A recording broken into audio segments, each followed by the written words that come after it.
Assalamualaikum warahmatullahi wabarakatuh. Kami dari kelompok 6 akan mempresentasikan laporan kerja kelompok kami di Puskesmas Baitur Rahman.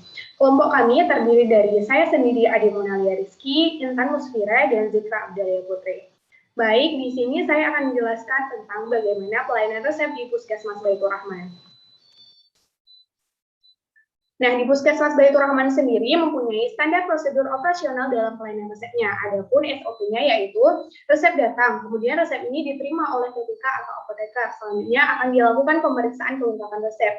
Nah, jika resepnya ini tidak sesuai, maka dilakukan konfirmasi dengan dokter. Selanjutnya, jika resepnya ini sesuai, maka resepnya akan langsung dikerjakan, kemudian dilakukan pembuatan etiket.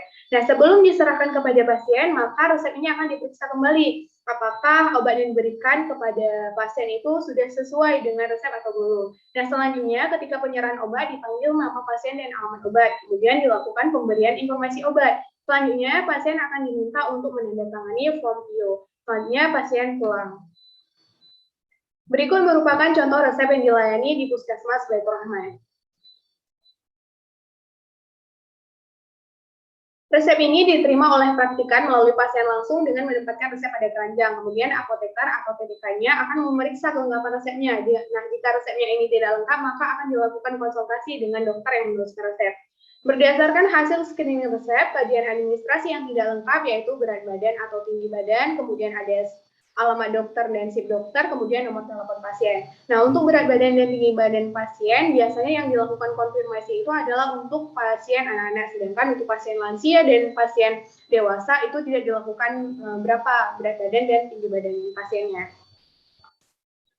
Kemudian kajian farmasetik dan kajian klinisnya. Berdasarkan kajian farmasetik ini yang tidak sesuai adalah kekuatan sediaan, di mana kekuatan sediaan di dalam resep ini tidak dituliskan secara lengkap. Nah, berdasarkan hal ini, maka apoteker ataupun TTK-nya akan memberikan obat yang memiliki kekuatan sediaan yang paling kecil. Misalnya yang tadi yang tidak sesuai, yang tidak tersedia itu vitamin B1 dan omeprazol, maka vitamin B1 diberikan dengan kekuatan sediaan 500 mg dan omeprazol diberikan dengan kekuatan sediaan 20 mg.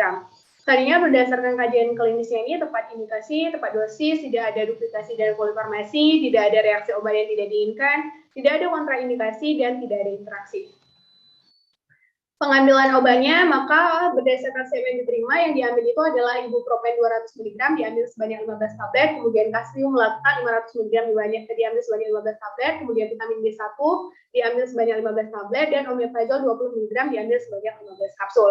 Nah, pengemasan obat ini dikemas di dalam polybag, kemudian diberi etiket putih. Selanjutnya, sebelum diberikan kepada pasien, obat ini akan diperiksa kembali untuk memastikan bahwa obat yang akan diberikan ini telah sesuai dengan yang telah diresepkan. Kemudian, penyerahan obat ini dilakukan dengan cara memanggil nama pasien dan alamat pasien yang tertera pada resep. Alamat dipanggil juga supaya tidak terjadi kesalahan pada saat penyerahan obat. Nah, terkadang pasien yang berobat di puskesmas tersebut memiliki nama yang sama dengan pasien lain. Nah, selanjutnya praktikan akan memberikan informasi obat yang diresepkan kepada pasien. Informasi yang diberikan itu berupa indikasi, aturan pakai, dan cara penggunaan. Adapun informasi yang diberikan yaitu ibuprofen digunakan untuk mengatasi nyeri sendi dan nyeri tulang pasien digunakan 2 kali sehari sesudah makan setiap 12 jam. Kemudian kalsium laktat digunakan untuk defisiensi kalsium dan menjaga kesehatan tulang dari pasien digunakan 2 kali sehari sesudah makan setiap 12 jam. Kemudian omeprazol untuk mengatasi gangguan lambung digunakan 2 kali sehari setiap pagi dan malam sebelum makan diminum setiap 12 jam. Kemudian vitamin B1 berfungsi untuk menambah energi dan menjaga fungsi sistem saraf dari pasien digunakan 2 kali 1 setiap pagi dan malam diminum sesudah makan setiap 12 jam. Berdasarkan lembar pengumpulan data pasien dan rencana tindak lanjutnya, di sini pasien tidak memiliki riwayat penyakit, kemudian tidak memiliki riwayat penggunaan obat yang lain. Obat yang digunakan adalah obat yang diresepkan, kemudian berdasarkan evaluasi dan pengajiannya, TRP-nya ini adalah tepat pasien, tepat obat, tepat indikasi, tepat dosis, tepat aturan pakai, dan tidak ada interaksi obat. Rencana tindak lanjutnya ini adalah praktikan memberikan informasi kepada pasien terkait penggunaan obat yang diresepkan beserta aturan pakainya. Selanjutnya, praktikan juga memberitahu kepada pasien untuk patuh minum obat serta mengurangi aktivitas fisik yang berat.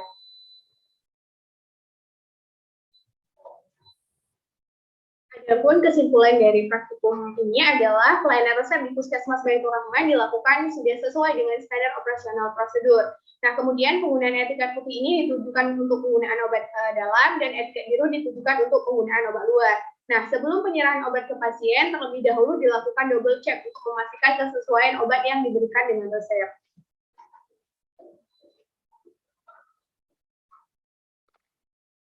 Baiklah, saya akan melanjutkan modul asuhan kefarmasian di Puskesmas Baitur Rahman.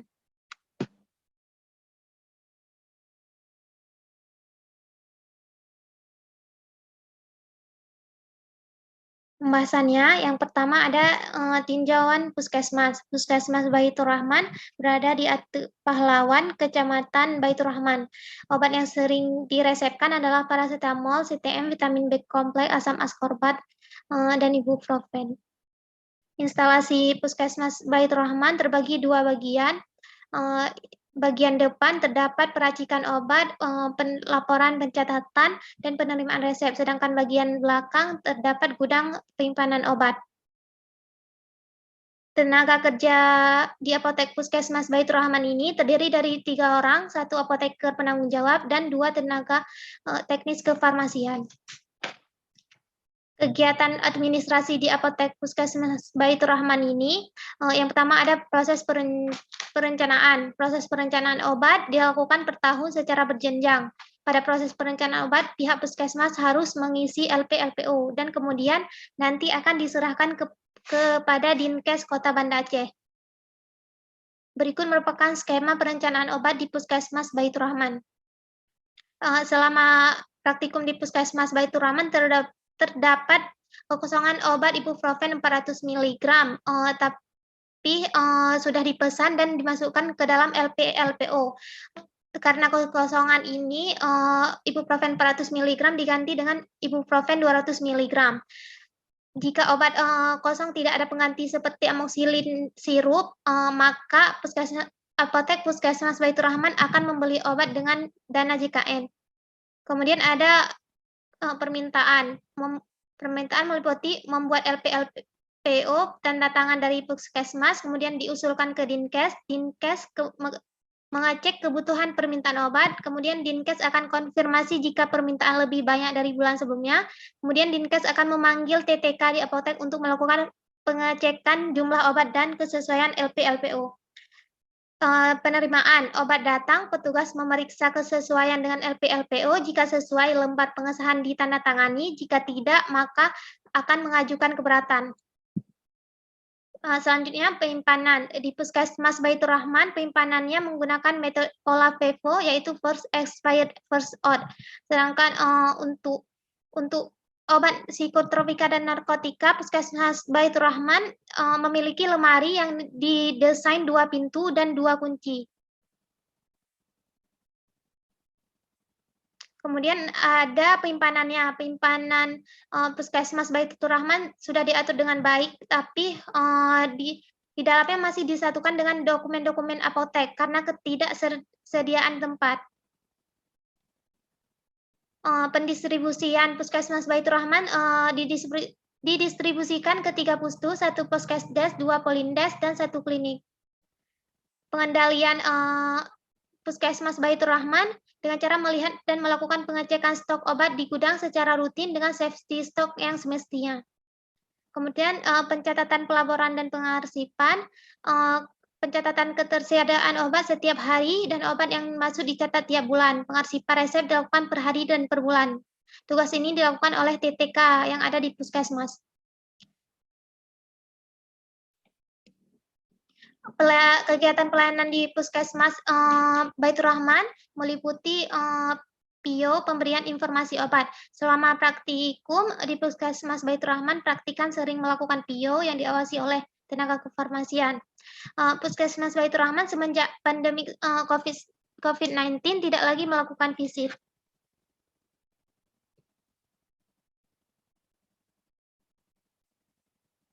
Kesimpulannya, proses perencanaan di Puskesmas Baitur Rahman terhadap obat dan bahan medis habis pakai dilakukan dengan mempertimbangkan pola penyakit, pola konsumsi obat periode sebelumnya, dan rencana pengembangan.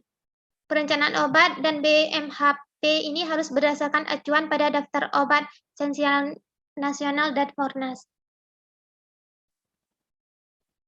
Berikut merupakan lampiran dari modul ini.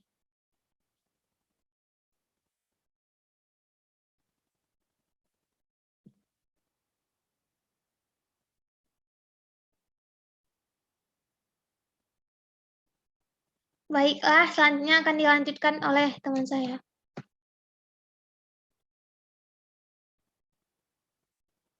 Saya Zikra Abdul Fitri akan mempresentasikan laporan 10 tentang obat analgetik, antipiretik, dan antiinflamasi. Berikut merupakan anggota kelompoknya dan outline-nya sebagai berikut. Nah, analgetik adalah obat yang menghilangkan rasa nyeri atau mengurangi rasa nyeri tanpa menghilangkan kesadaran. Sedangkan antipiretik adalah obat yang digunakan untuk mengembalikan suhu normal tubuh ke posisi semula. Antiinflamasi adalah obat-obat yang diberikan untuk mengurangi peradangan. Adapun tujuannya sebagai berikut. Nah, berikut merupakan resep yang diberikan oleh dokter di Puskesmas Baitur Rahman, di mana resep ini memuat tanggal, riwayat alergi obat, nama dokter, sip dokter, resepan obatnya, nama pasien, tanggal lahir dan umur, jenis kelamin, berat badan, alamat, dan paraf dokter. Pada permohonan resep itu dilakukan dengan cara pasien meletakkan resep pada keranjang obat yang tersedia pada polifarmasi, kemudian diterima oleh apoteker dan diberikan kepada praktikan, dan kemudian diperiksa ketersediaan obat yang diresepkan. Screening resepnya dilakukan yang pertama administrasi. Pada resep tertera nama pasien, umur pasien, jenis kelamin, nama dokter, sip dokter, alamat pasien, paraf dokter, dan tanggal resep, namun tidak tertera berat badan, alamat dokter, dan nomor telepon. Pada kajian farmaseutiknya, itu pada pengecekan stabilitas obat, praktikan melakukan screening dengan cara melihat fisik obat, apa obat masih utuh atau tidak rusak, dan juga melihat tanggal kadaluarsa resep. Bentuk sediaan yang diresepkan itu berbentuk tablet. Obat tidak dilakukan uji kompatibilitas karena tidak terdapat obat racik. Selanjutnya, pada screening resep klinis, itu indikasi obat yang tertera pada resep sudah tepat indikasi, dosisnya sudah tepat dosis, duplikasi atau polifarmasi tidak terdapat duplikasi obat, interaksinya tidak ada obat yang berinteraksi. Efek samping dari obat yang diberikan yaitu metronidazol menyebabkan sakit kepala, mual, muntah, natrium diklofenak itu menyebabkan tukak lambung dan mual, paracetamol menyebabkan sakit kepala, mual, dan muntah. Selanjutnya, pengembalian obat yang diresepkan untuk pasien diambil pada rak penyimpanan yang sesuai dengan abjad. Berdasarkan resep, diambil metronidazol 10 tablet, natrium diklofenak 10 tablet, dan paracetamol 10 tablet.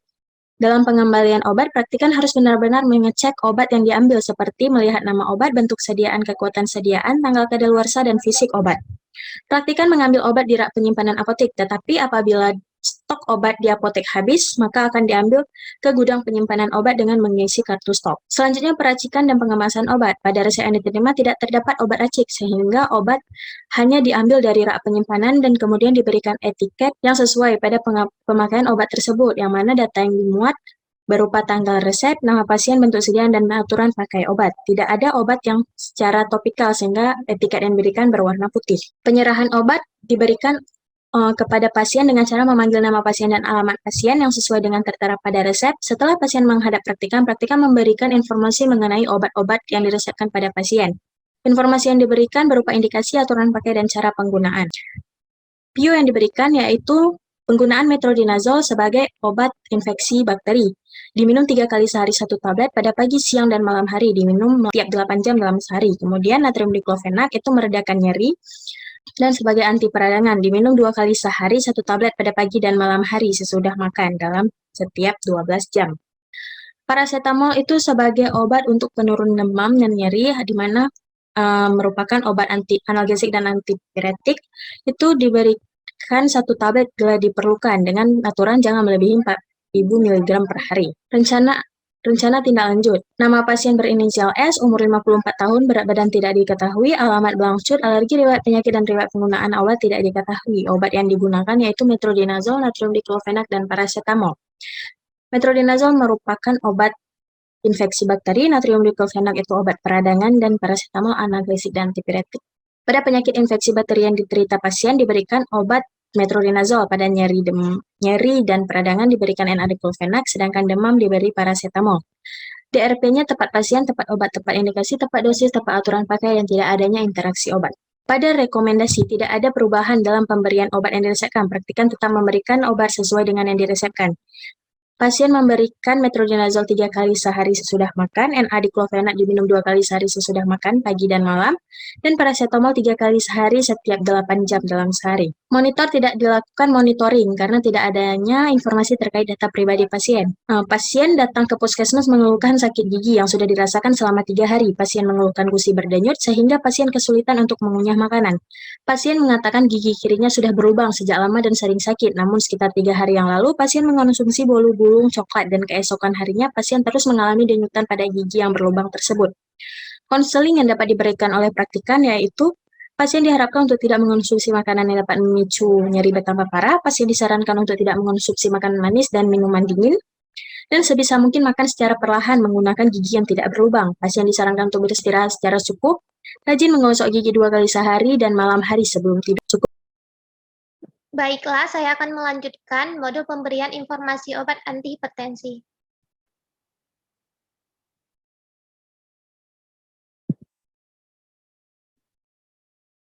Berikut merupakan resep yang saya gunakan, yaitu pada resep tertera amlodipin, obat simvastatin, vitamin B1, dan omeprazole. Penerimaan resep dapat kita lihat pada slide. Screening resepnya, yang pertama ada administrasi, nama pasiennya ada, umur pasiennya ada, jenis kelaminnya ada, berat badan ada, nama dokter ada, sip dokter tidak ada, alamat dokter tidak ada, alamat pasien ada, nomor dokter tidak ada, paraf dokter tidak ada, dan tanggal resepnya tidak ada. Tanggal resepnya ada. Kemudian ada kajian farmaseutik. Nama obatnya lengkap, bentuk sediaannya lengkap, kekuatan sediaan lengkap kecuali omeprazole dan vitamin B1. Hal ini penting untuk menghindari kesalahan dalam pemberian dosis. Jumlah sediaannya lengkap. Kemudian ada kajian klinisnya, indikasi, semua obat tepat indikasi, dosisnya, semua obat tepat dosis, tetapi omeprazole dan vitamin B1 tidak tersedia kekuatan sediaannya. Kemudian aturan pakainya, penggunaan obatnya sudah sesuai. Interaksinya, terdapat interaksi antara amlodipin dan simvastatin jika diberikan secara bersamaan, tapi pada resep simvastatin diberikan pada malam hari dan amlodipin diberikan pada pagi hari. Efek sampingnya, amlodipin edema, sakit kepala, simvastatin infeksi saluran pernafasan atas, omeprazole efek sampingnya detak jantung yang tidak normal, vitamin B1 efek sampingnya anafilaksis, gelisah. Selanjutnya ada pengambilan obatnya, dapat kita lihat pada slide, yaitu amlodipin 1 strip, simvastatin 1 strip, omeprazole 1 strip setengah, vitamin B1 2 strip. Peracikannya tidak dilakukan, pengemasan obat diberikan etiket sesuai aturan pakai pada resep dengan etiket berwarna putih, yang menandakan obat oral. Penyerahan obatnya dilakukan beserta pemberian PIO. PIO yang diberikan yaitu amlodipin untuk menurunkan tekanan darah diminum 1 kali sehari pada pagi hari sesudah makan, omeprazole untuk mengatasi gangguan lambung diminum 2 kali sehari pada pagi hari dan malam hari sebelum makan, simvastatin untuk menurunkan kadar kolesterol diminum 1 kali sehari sebelum tidur sesudah makan pada malam hari, vitamin B1 untuk meningkatkan tenaga diminum 2 kali sehari, 1 tablet setelah makan atau per 12 jam. Berikut merupakan evaluasi database-nya dapat kita lihat. Kemudian ada evaluasi pengkajian. Problem mediknya hipertensi, kolesterol, dan lambung. Terapinya amlodipin, simvastatin, dan omeprazole. DRP-nya semua tepat indikasi, tidak tercantum kekuatan sediaan untuk omeprazole dan vitamin B1 yang dapat beresiko menyebabkan kesalahan dalam pemberian dosis. Kemudian tidak adanya interaksi karena amlodipin diberikan pada pagi hari dan simvastatin diberikan pada malam hari.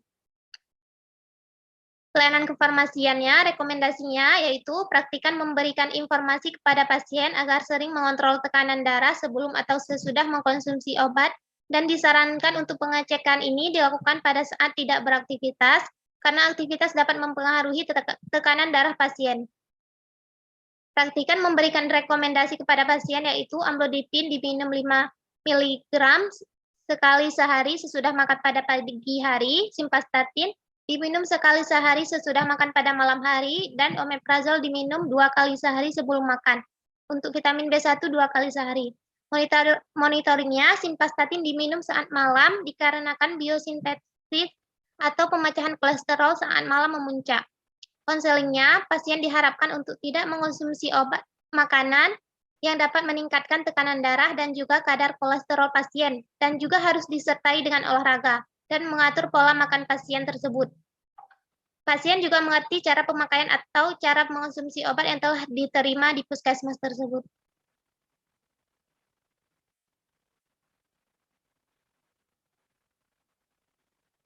Kesimpulannya, praktikan mampu melaksanakan PIO dan memberikan edukasi kepada pasien hipertensi.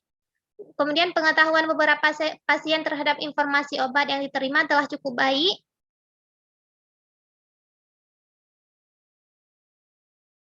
Terima kasih, sekian dari saya. Selanjutnya akan dijelaskan oleh teman saya.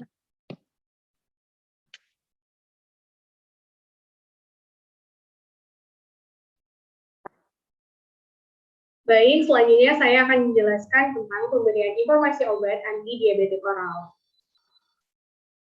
Berikut merupakan contoh resep pasien diabetes mellitus yang diresepkan anti-diabetik oral. Resep ini diterima oleh praktikan melalui pasien langsung, kemudian apoteker atau tenaga teknis kefarmasiannya akan memeriksa kelengkapan resepnya. Nah, jika resepnya ini tidak lengkap, maka akan dilakukan konsultasi dengan dokter yang menuliskan resep. Nah, berdasarkan screening resepnya, kajian administrasi yang tidak lengkap itu adalah SIP dokter, alma dokter, dan nomor telepon si pasien. Berdasarkan kajian farmasetiknya, bentuk sediaannya semua tersedia, yaitu tablet, kekuatan sediaannya ditulis secara lengkap, stabilitas obatnya semua stabil. Kemudian berdasarkan kajian klinisnya ini, tepat indikasi, tepat dosis, tidak ada duplikasi dan polifarmasi, tidak ada reaksi obat yang tidak diinginkan, tidak ada kontraindikasi, dan tidak ada interaksi obat. Pengambilan obatnya ini diambil di rak penyimpanan obat, yaitu obat yang diambil sesuai dengan resep, yaitu metformin 500 mg sebanyak 20 tablet, glimepiride 2 mg sebanyak 10 tablet, ibuprofen 500 mg sebanyak 15 tablet, dan vitamin B1 sebanyak 10 tablet. Pengemasan obatnya ini dilakukan dengan menggunakan polybag, yaitu obat dimasukkan ke dalam polybag, kemudian diberi etiket berwarna putih. Selanjutnya, sebelum diberikan kepada pasien, obat ini akan dilakukan double check, yaitu pemeriksaan kembali untuk memastikan bahwa obat yang diberikan ini sudah sesuai dengan yang diresepkan. Penyerahan obat dilakukan dengan cara memanggil nama pasien dan alamat pasien yang tertera pada resep, di mana alamat ini dipanggil agar tidak terjadi kesalahan pada saat penyerahan obat, karena pasien yang berobat di puskesmas terkadang memiliki nama yang sama dengan pasien lain. Nah, selanjutnya praktikan memberikan informasi obat terkait dengan obat yang diresepkan berdasarkan indikasinya, aturan pakai, dan cara penggunaan obat. Kemudian, pelayanan informasi obat yang diberikan, yaitu metformin digunakan untuk menurunkan kadar gula darah pasien, digunakan 2 kali sehari, digunakan pagi dan malam saat makan, yaitu setiap 12 jam. Kemudian glimepiride digunakan untuk menurunkan kadar gula darah pasien, digunakan 1 kali sehari setiap malam, yaitu setengah jam sebelum makan. Kemudian vitamin B1 digunakan untuk menambah energi dan menjaga fungsi sistem saraf dari pasien, digunakan 2 kali sehari setiap pagi dan malam hari sesudah makan, diminum setiap 12 jam sekali. Kemudian ibuprofen digunakan untuk mengatasi nyeri sendi pada pasien, digunakan 2 kali sehari sesudah makan setiap 12 jam. Berdasarkan lembar pemula data pasien dan rencana tindak lanjutnya, database pasiennya tidak ada riwayat penggunaan obat, riwayat penyakitnya hanya DM tipe 2, obat yang digunakan saat ini yaitu obat yang digunakan sesuai dengan resep. Kemudian berdasarkan evaluasi dan pengajiannya, artinya tepat pasien, tepat obat, tepat indikasi, tepat dosis, tepat aturan pakai, tidak adanya interaksi obat. Nah, rencana tindak lanjutnya yaitu pasien di konseling, yaitu praktikan memberikan informasi kepada pasien untuk sering mengontrol gula darah pasien. Praktikan juga memberitahu kepada pasien untuk menjaga pola makan dan menjauhi konsumsi makanan yang tinggi gula seperti roti dan makanan dan minuman yang manis, serta mengedukasi pasien untuk melakukan olahraga ringan. Praktikan juga memberikan informasi kepada pasien mengenai aturan pakai, cara penggunaan, dan juga cara penyimpanan obat-obat yang diresepkan. Nah, selanjutnya praktikan juga mengingatkan pasien untuk mengonsumsi obat-obat seperti metformin ini digunakan bersamaan dengan makanan untuk menghindari efek samping mual dan muntah. Dan obat glimepiride ini digunakan setengah jam sebelum makan untuk menghindari hipoglikemia. Berdasarkan praktikum yang telah dilakukan, maka dapat disimpulkan bahwa prevalensi DM yang cukup tinggi di masyarakat dan rata-rata pasien yang menderita ini adalah DM tipe 2. Penggunaan antidiabetik oral ini merupakan salah satu penggunaan obat yang paling banyak, sehingga pemberian informasi obat mengenai antidiabetik oral ini sangat penting untuk dilakukan untuk meningkatkan kepatuhan pasien dalam meminum obat, serta pasien diharapkan dapat menggunakan obat dengan benar serta mampu membantu pasien untuk memperbaiki kualitas hidup pasien.